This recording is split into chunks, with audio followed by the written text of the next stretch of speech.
Good morning, Junior 4. I'm Miss Fatma Abdul Rauf Hamadnallah, and I will teach you science this year.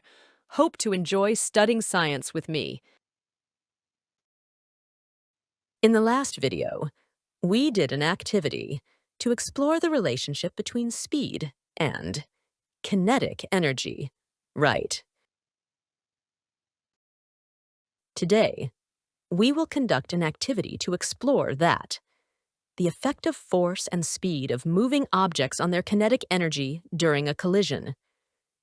Okay, tools we will use: a modeling clay, a piece of cardboard, and a hard surface like a wooden table. Okay?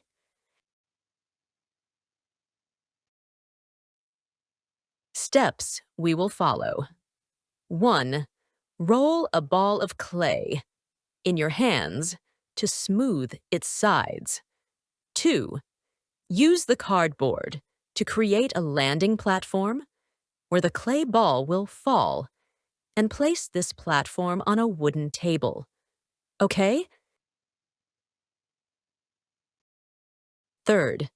Hold the clay ball at a distance of 1 meter above the platform. 4. Gently open your hands to drop the clay ball onto the platform without throwing it. Okay? We will observe that the shape of the clay ball changes slightly and becomes irregular after hitting the platform.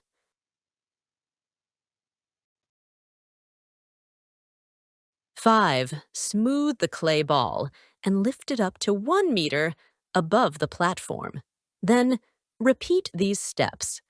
But this time, throw the clay ball with a hard force to increase its speed. Okay? We will observe that the shape of the clay ball changes more and becomes more irregular after throwing it hardly. We conclude that, as the force of an object increases, its kinetic energy increases, causes more damage. Okay?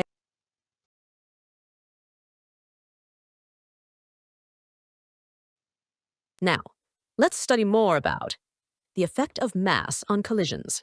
For example, the truck. It has a large mass, a big engine, uses more fuel, so it has more kinetic energy. But the car, it has less mass, a smaller engine, uses less fuel, so it has less kinetic energy. Okay?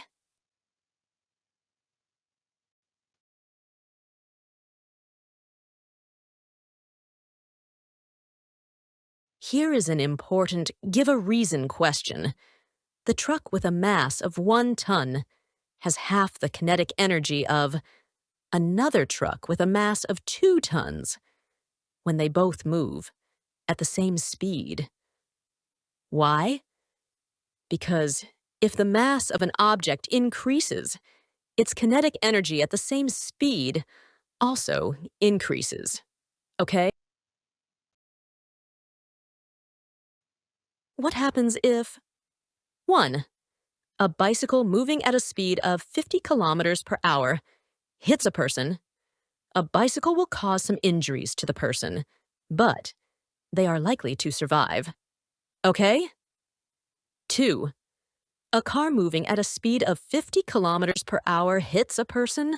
The life of the person may be endangered due to the higher mass and greater force involved in the collision. Okay?